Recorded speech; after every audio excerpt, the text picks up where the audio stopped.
Welcome to Behind the Smoke Podcast, Barbecue War Stories. My name is Sean Walchef with Cali Comfort Barbecue. We're recording above the butcher shop with Derek Marso, Valley Farm Market.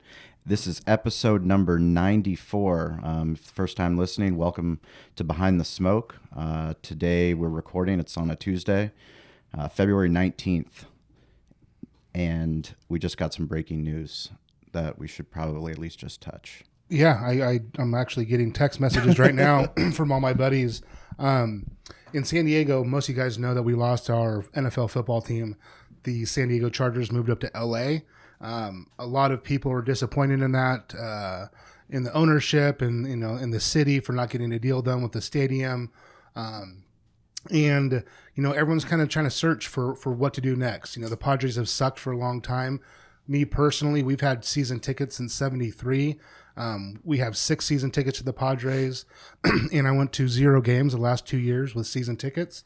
I pass them out to my employees, everybody else, because I don't really get time to go. But with that being said, I think this year might be different. We just signed the largest baseball contract in the history of sports to Manny Machado. 10 years. $300 million. And I did hear that Bryce Harper, we've given Bryce Harper his biggest deal. It just depends on if he wants to sign it or sign with the Phillies. Yeah, it's absolutely incredible. This podcast comes out every Friday, but we did want to touch base on that just because of how much news there's been on Padres Twitter as well as San Diego sports media. The cool thing that we get to do every week is dive into hospitality, dive into entrepreneurship, dive into different opportunities that barbecue has opened for Derek and myself. And one of our mutual friends, Brad Bohensky, he runs Yelp San Diego, and he was on this podcast. He talked about a lot about owning your Yelp page and doing Yelp Elite events. It was a really good episode, but he introduced us to today's guest, which is Chad Cline, who runs pretty much every iconic dive bar in San Diego. I would call you a dive bar renaissance man. You as well as Rocky. Welcome to Behind the Smoke. Yeah, that's a nice compliment. Thanks for having me. I appreciate it. Yeah, the more that I realized how far your expertise goes as far as dive bars goes. Let's start at the Waterfront. For people, fortunate that we have people all over the world that listen to this, but Waterfront is the oldest bar, correct, in San Diego? Right. Can you just tell us a little bit about your backstory? As far as the Waterfront, yeah. Well, it's the oldest liquor license in San Diego because we've had it since Prohibition, so there can't be one that's older than that.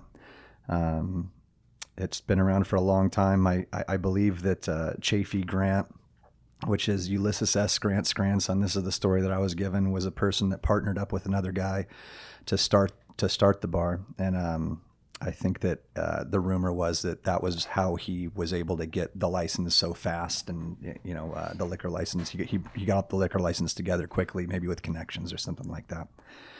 And then they had it for a while. He ended up Little Italy has kind of changed quite a lot over the years, and one of the big things that changed Little Italy in a negative way was the 5 freeway. Cut through it, and so when it cut through it, it kind of changed the landscape of that area in a way that made like warehouses and things come to what was before that, like a nice little fishing town, and so when that happened, Waterfront kind of had a pretty all the businesses in that area had a decline, and my great grandpa was in the bar business, and what he would do is he would flip bars, and so he'd go in and he would go to these really divier spots. He'd fix them up a little bit, and then he'd turn them over.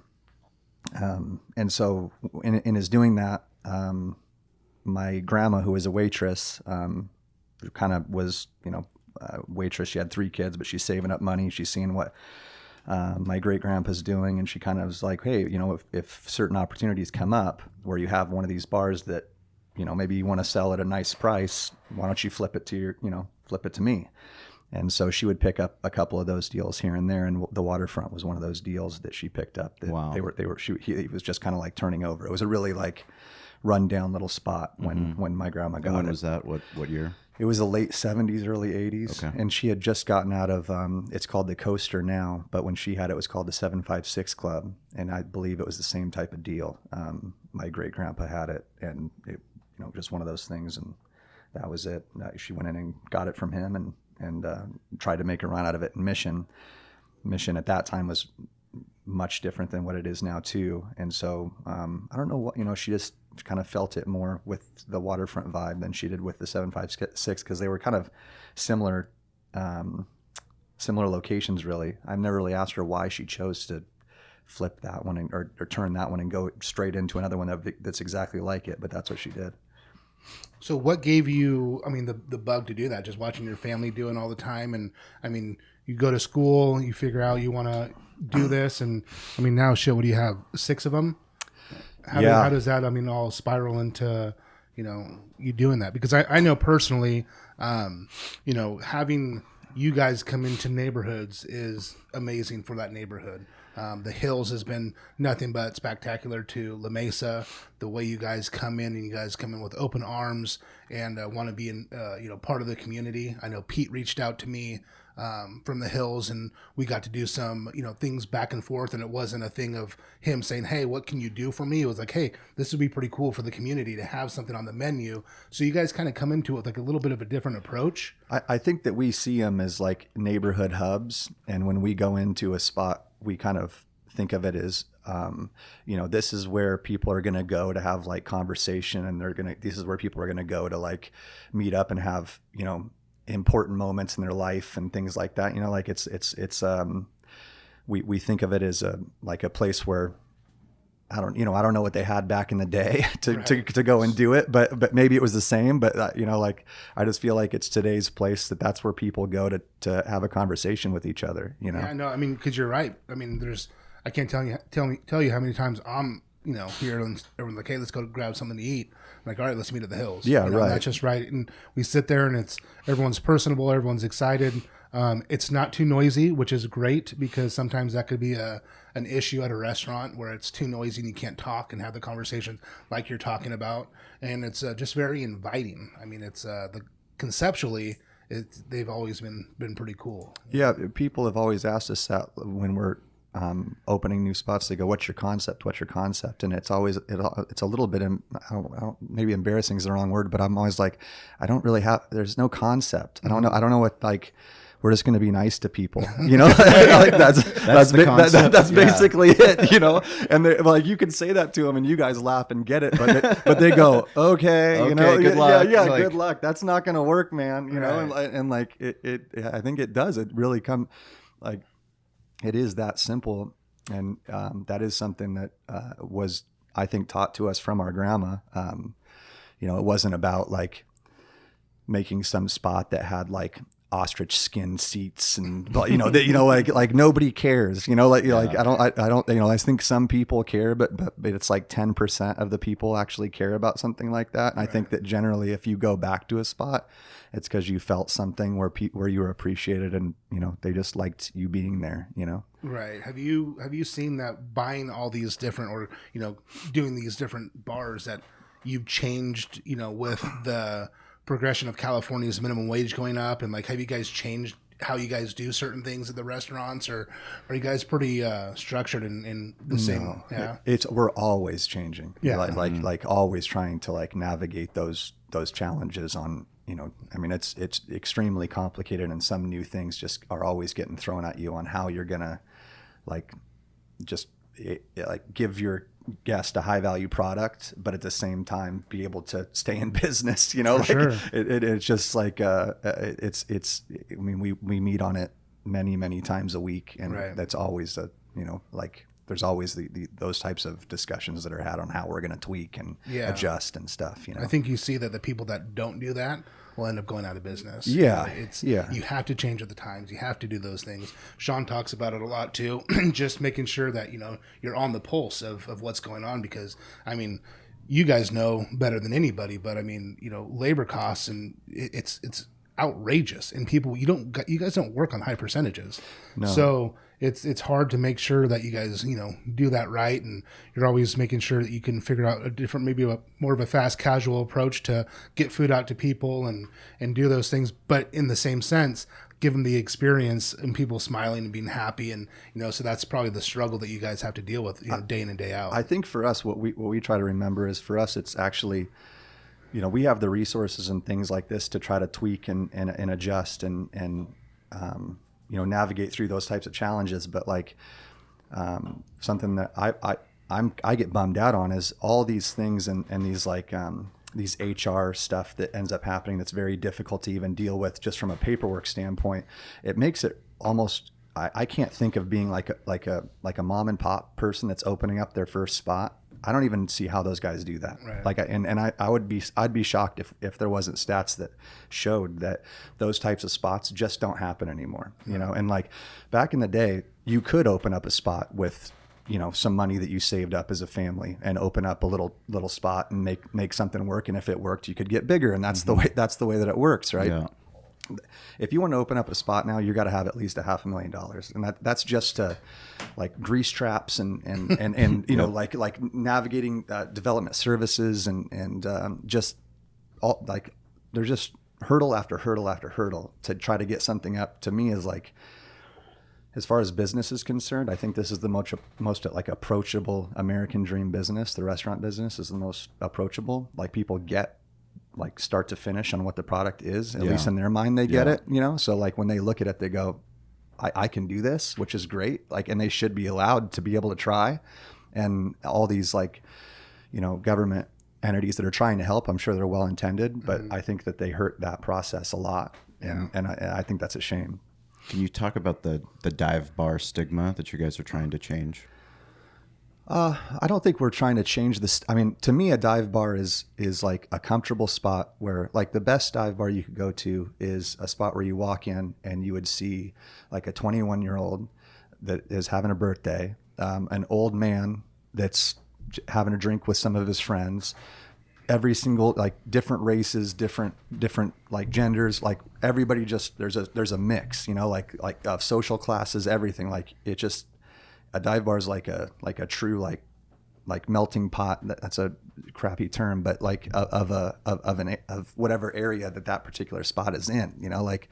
Like when we got Aero Club, the reason that we wanted to get Aero Club, we had nothing to do with Aero Club's success. We bought it as an amazing spot in October, but we saw what it was. It was just the same as the Waterfront was too. Like, it was just a very awesome, beautiful little spot where people are just coming by, and there wasn't there was no negative vibe. There's just this certain vibe where it's just very welcoming. You come in, you have a drink, people talk to you, everybody's nice. You end up talking to the guy next to you, like commonly, like you'll end up having a conversation with somebody you didn't know. And I don't think that those types of things happen at the more glamorous spots, which those are nice spots too, but you're not going to really talk to the people next to you, generally at those types of places. I think one of the things I appreciate from watching your group add these concepts from afar, it's always, how do you expand and open up different locations with different concepts? But you go in with that village mentality where, exactly what you said, you don't have the concept to force on that village, whether it's East Lake or whether it's Midway or whether it's Little Italy. You go in and you guys pretty much listen to what people want, and you kind of adapt along the way. And you're not opening up to be the hot spot in town. You're there to be the anchor. You want to be there for generations. That's 100% true. We definitely think of it as, this is not something that we're just going to be doing for 3 years at this location or 5 years at this location and then reconcept or something like that. We go into it thinking that we're going to be there for a while.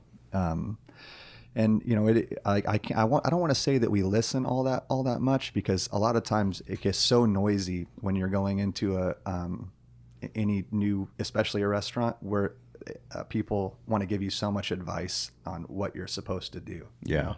And so, like, that becomes, you kind of have to have blinders a little bit. Sure. Because if you start to listen to everybody's idea, you'll have like a bistro that serves everything, and like, you know, like there's just, you know, like there's just no, you know, like you're like, what is this place? You know, when we first opened Cali Comfort, our dinner menu was all over the place. Yeah, right. And we learned, you know, through a lot of trial and error that you can't be everything to everyone. You know, you got to be who you are, and, you know, do that really well. Yeah. Yeah. So with the forever changing, you know, eclectic groups that come into towns, how often do you guys change your menus? I mean, I know just from the hills, I mean, there's always something kind of cool and neat that you guys are doing. How often are you guys doing that?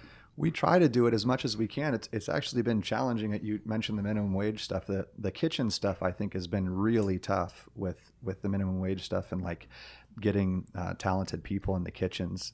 So, you know, just to be completely honest, like over the past year, it's been tough to keep up with new like ideas in the kitchen. We've had just enough challenges just trying to get them to do what we already do correctly. You know what I mean? So like a new menu item to me is like, we're not ready. You know, right now. Right.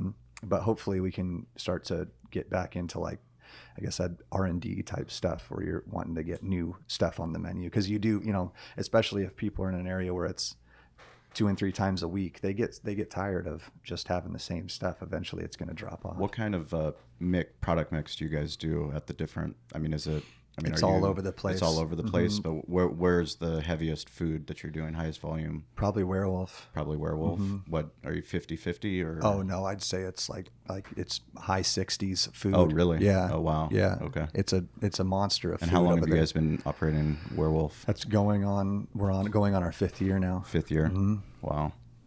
Yeah. Does that one have more challenges than the others because of the food aspect? The food is not the. Downtown is very tough because there's waves of people that you can't from a labor standpoint you can't project. Yeah. So you don't know. You could have one convention that comes in that you think, oh, these guys are going to rage. This is our target audience. Yeah, then nothing happens, and then the nurses come into town and absolutely go nuts. Never wants to go to work. You know, yeah, right. You know, so like it's really hard from a labor standpoint to make, because if we want everybody to leave happy. That's basically what we say constantly. Everybody leaves happy. That's really hard to do if you're not prepared for a giant wave of people that come in and have expectations, you know. So werewolf's tough. Yeah. Right, in that regard, you know. What's the largest location that you operate? From a volume standpoint, Waterfront's definitely, yeah. But as far as square footage? Probably, this is my cousin's spot, but Eastbound's probably like square footage spot. That would be that look. And, you know, that spot's designed in a certain way that you have to have table service and you have to have a certain amount of staff on in order to run it. It's like a big ship. Yeah. You know what I mean? But it's all ages. Is that the only, all of them all, or are they all 21 and up? Yeah. Harbor Town's all ages. Eastbound's all ages. Werewolf's all ages. The Hills is all ages. I mean, the Hills, I mean, you guys even do the damn bar on Sunday mornings. I've taken my boys there before. It's a waffle bar.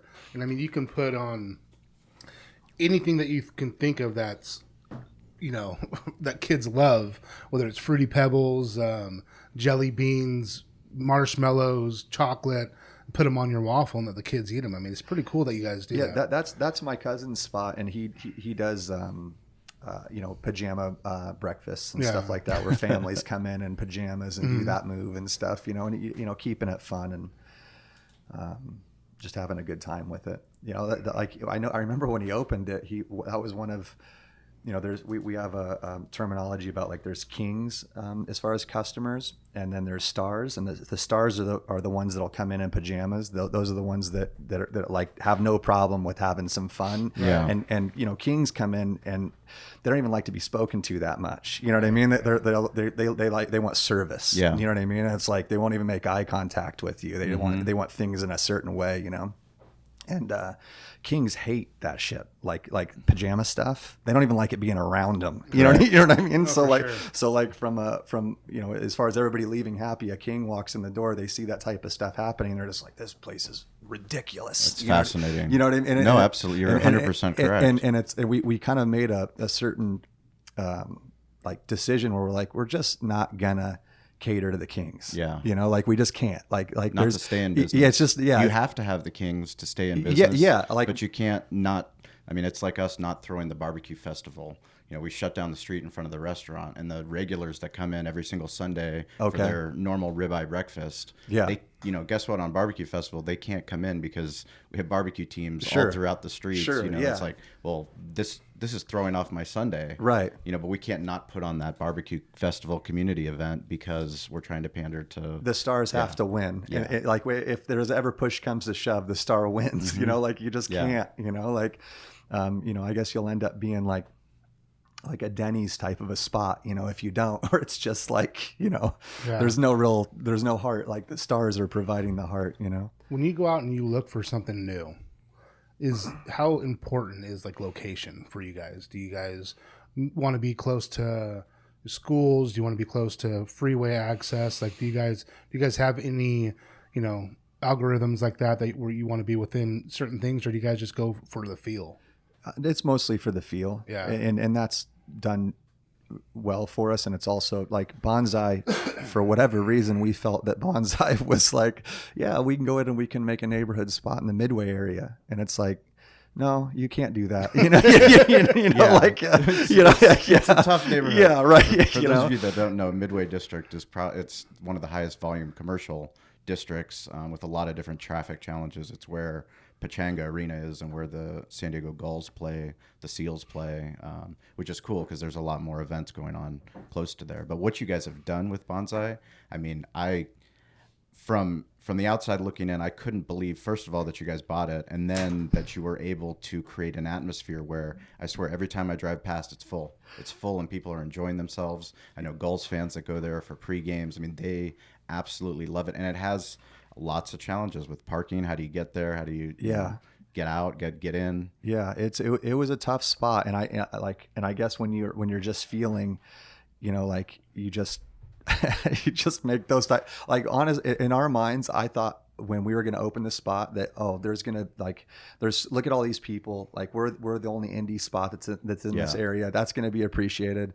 It's going to be right when we open up, Mm-hmm. and I'm sure that's all ego, but it's just that's just not the way it works. You kind of have to be wired that way to make that leap. I guess you have to assume that people are going to come in, even no matter how crazy the spot That's is. what we thought. That's what we thought, and it took a good year and a half of grinding and getting people in that area to understand that we were interested in them leaving happy, and then them telling people like that, because I mean that's what would happen. They would come in very skeptical, Sure. You know what I mean? Because everything in the area is skeptical. Yeah. It is very skeptical. So 100% so right. whenever they walk around, they're it's like skeptical or it's corporate. Yeah, right. It's Exactly. fully corporate, and you don't know who's going to be there the next day, and that's one of the things that our business, Derek's business, your businesses, we thrive on, is that people know who their servers are. They know who their bartenders are. They know who's cutting the meat downstairs. Yeah. No, I definitely think that's what it's about right there. You got to make sure you remember their names, appreciate that they're coming in, and they generally just they love that. They come back, if you remember their name, they come back. What would you say to someone that wants to open up a restaurant that's listening, and they say, they want to, kind of touch on it a little bit about, the money you need to do something like that and kind of what it takes. But, if you could say hey, here's a few things that you guys should really take a good, long, hard look at, what would you say? I think that there's just so many moving parts with the restaurant business that it would be I think you kind of got to jump off the cliff and grow wings on the way down. There's just no way to prepare for, it'd be like preparing to have kids, right. Nobody's going to be able to tell you how to have kids. There's just too many insane challenges that are going to come along, So I don't think that there's anything that can be said. Either if you want to do it, you just kind of got to go in guns blazing and do it, and hope for the best. But if you really feel that that's the thing for you, then you have to try. And then if you try your best, then I don't think there's really any like, there's no shame in that, you know, Sure. like you would be bummed out if you never tried to do it. But you know, just make sure that it's not your ego that wants to do it, because I feel like that gets you into trouble fast. You know, like your ego is the one that wants to make, it's not about making a nice spot for people. It's making a nice spot that you own, that people recognize that you own it. And that's, if that's what you want to do, then you don't want to be in the restaurant business, Right. you know? No, it's a big thing that we talk to people about too. It's, you know, understand that it's a process, and that, like you said, you know, people can tell you, hey, when you have a kid, you're not going to get any sleep. You're not going to do this. You should do this. Well, and everyone's different. I mean, I have 3 boys. Every single one of them was different. So again, there's not a book that you can read that's going to tell you exactly what to do. But that's what it is. It's just, there's a process. And if you cannot stay just one way, you always have to be adaptable. Yeah. And you always have to be making changes. And you always have to be self-aware enough and look at yourself and say, okay, what am I doing and why am I doing this? Is this for the right reasons? And keep doing that. I mean, it's just, it's hard sometimes, but that's just what makes you, you know, tick and keep going. And, you know, it's an amazing thing for entrepreneurs to do. But it's kind of hard to tell someone, you know, how to do that. Yeah, no, I agree with everything you just said. Like, yeah, it's just what makes you tick. You know, if it's all you know, then you just kind of keep going forward. I sometimes we joke, me and my cousin will talk about like we got in the restaurant business because that's what we knew, the restaurant business, growing up with my grandma and stuff. So you know, that was like dinner table talk. You know, so but. If we got into a different business, would it have been easier? And I got to say, probably yes. Right. You know, you know, you know, so and that Probably yes. You know, true. You know, and I just kind of get like, so sometimes I'll be like, God damn, you know, like because we kind of, you know, we were talking about the longevity of spots and how we want it to be. You know, I'd like to give my kids the opportunity to be in the business too, but you know, on the same you know, thought, do I? How old are your kids? 8, and my son's about to turn 9, and my daughter just turned 6. So when was it that your mom was bringing you when she was bartending? Oh, like as long as I can remember. Probably when I was like, one of my first memories actually is sleeping underneath the bar, and I remember sleeping underneath the bar, and it was like some type of a party night, and I remember like water coming down off the you know, like from the bar. Right. And I remember going, God dang it, Mom, you know, it's like, keep it down up there, you know, like, you know, so what's happening? Yeah. What is going on out there? You know, but like, you know, in the playing pool with everybody at the waterfront and stuff like that. So, you know, I was there for, you know, since I could walk. Yeah. And I think, yeah, it's one of those things when you grow up in the business. I grew up, you know, at my grandfather's restaurant. I was bussing tables and washing dishes when I was in 8th grade, you know, on the weekends. And I mean, I hated it at that point because I was a kid. You know, all my other kids were out playing sports, doing all kinds of stuff. And, but it was only because of that I learned, you know, what actually hard work is and what hospitality is, you know, why people and families decided to keep coming back to the restaurant. I think those are the things that really enticed me about the business. And I know you have a theory on customer service. So if you want to tell us a little bit about that. Well, I mean, I have a bunch of ideas about customer service. Like, are you talking like grandma's house? Okay. Yeah. So, you talk about hating the restaurant business, or, you know, disliking being in it. I can completely relate to that because I did not. You know, I was like, keep it down. I don't want to be here. You know, I don't want to play pool all day. Yeah. I want to definitely not cool. It's like, not cool. As cool as other people. It sounds like, growing up in a bar. It was not cool. You know, having you know, the people weren't cool. I didn't like the people. I didn't like anybody. You know what I mean? Like my grandma loved the people. My mom loved these guys. You know, and I'm like, hell, you know, I don't understand. Yeah. You know, like what, like, and as I got older, I started to understand, you know, the character of these people that are coming in and why there was such a relationship. But I think when you're younger, you resent it because it was like, you know, the family dynamics of everything, you know, but yeah, I think that growing up watching my grandma interact with people kind of helped us come up with that kind of philosophy on how we treat the guests. And it is, you know, she made it feel like you're going to your grandma's house. And if anybody's ever gone to their grandma's house before, it's a straight up process that it's, you know, it generally goes like this. You walk into your grandma's house, your grandma's going to get extremely excited to see you. Oh my God, how have you been? It's been so long. Doesn't matter if it was yesterday, right? Like, it's been so long. Yeah. Compliments coming out. You look great. What have you done? You know, like, did you get a haircut? No, Grandma, I didn't get a haircut. Then you lost weight.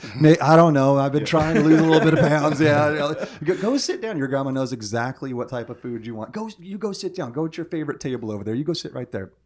You go sit down. Your grandma brings you your most favorite meal, brings you your most favorite drink, caters to you at every level, right? If something that you don't eat on your plate or something about your meal seems a little off, your grandma picks up on that in a section. What's going on? Did you not like this? Did this come out cold? Did this come out? You hold on one second. I'm going to go back. Right. No, I'm fine. It's fine. Really, it's fine. No. It's not fine. Boom. It doesn't matter what you said. A new plate's coming to your table, right?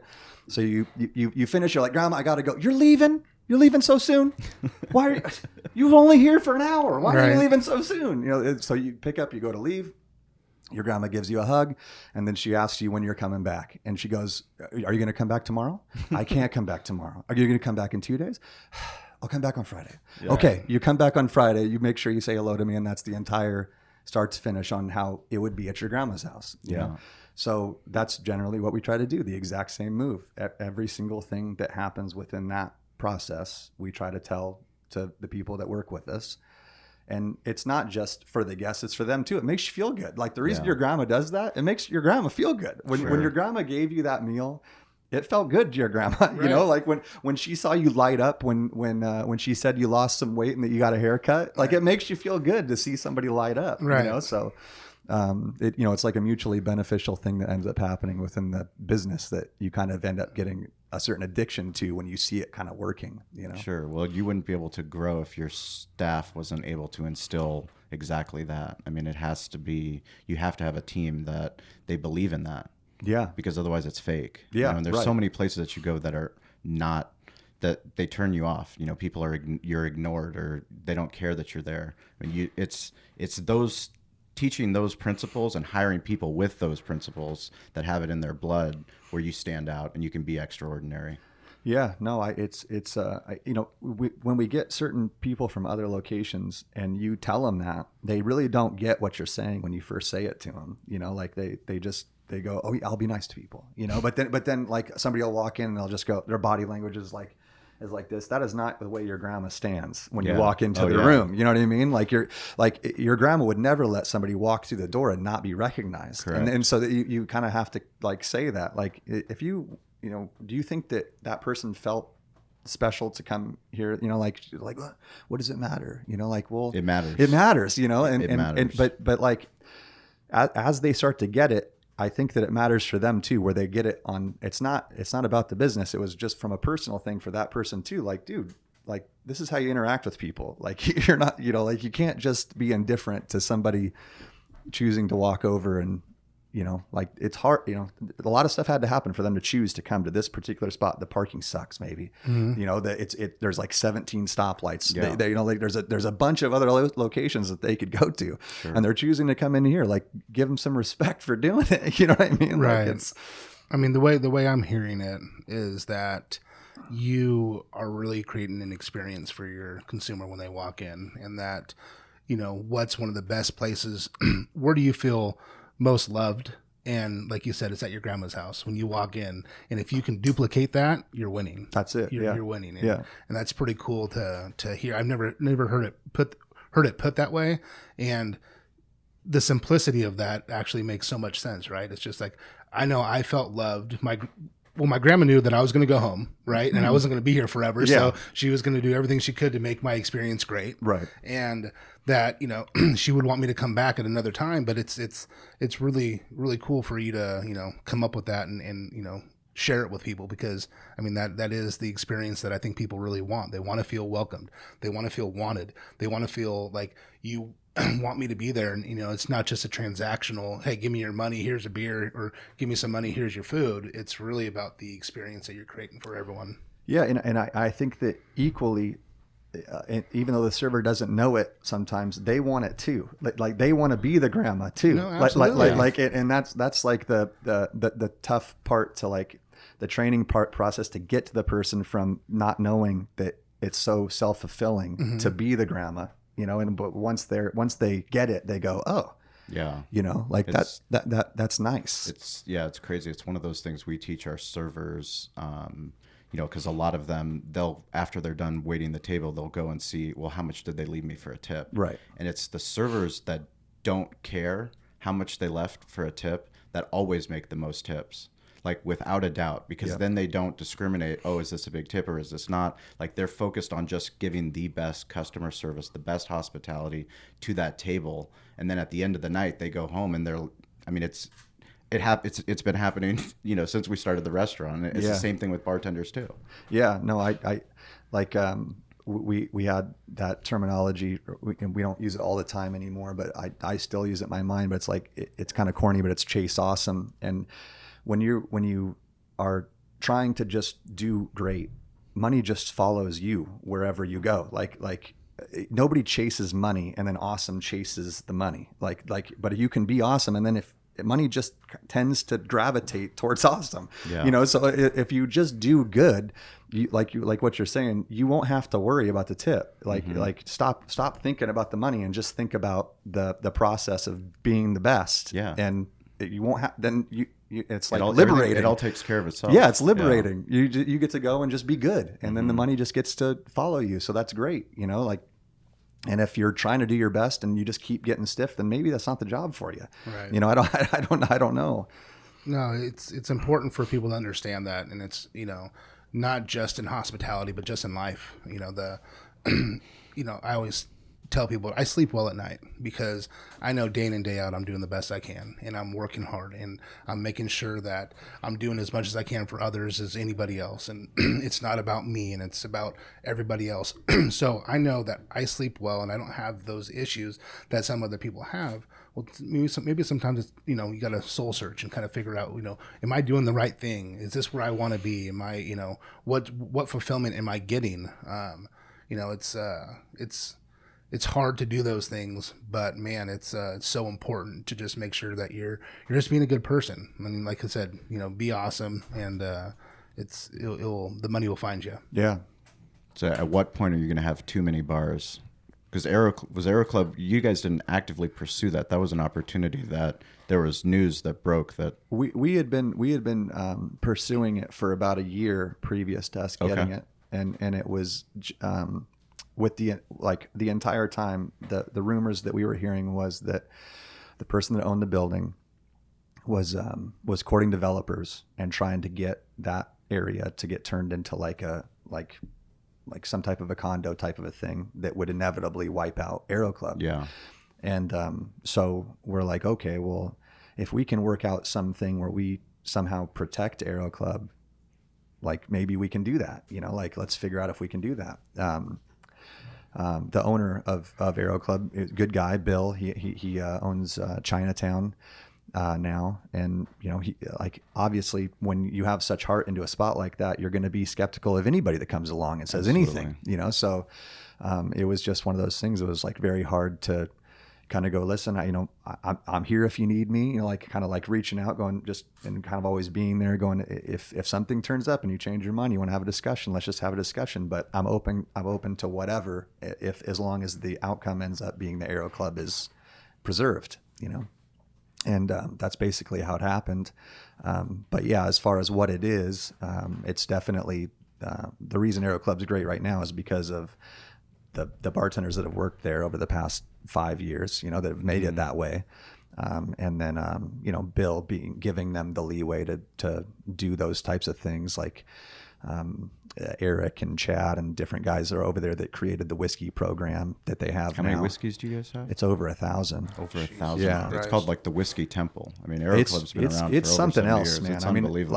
like honest, I drank, it's a little embarrassing, but I'm a Chardonnay man, you know? So like I was drinking Chardonnay, and then I started going, you know, I did like to drop into Aero Club for even a long time just because it was so close to Waterfront, but I started kind of going over there, and Eric was the person a few years ago that turned me on to whiskey. And it's like, he has such a knowledge for it, you know, like all of them do, but he was one of the guys that like kind of just goes, well, try this. This is from here. This has got like a peat to it, blah, blah, blah. And I was like, what? And started kind of just getting fascinated with it to where it would just be like, dude, this is a hell of a product, you know, and kind of really, you know, just falling in love with whiskey, I guess. And now we're trying to expand it over at Club Marina now too, with that same type of, you know, focus on just getting, you know, as many different high quality products that you can sip on that you don't have to mix up with anything, you know, just have a sip of whatever, you know. Yeah, I think a lot of people are gravitating towards that with the, you know, the craft beer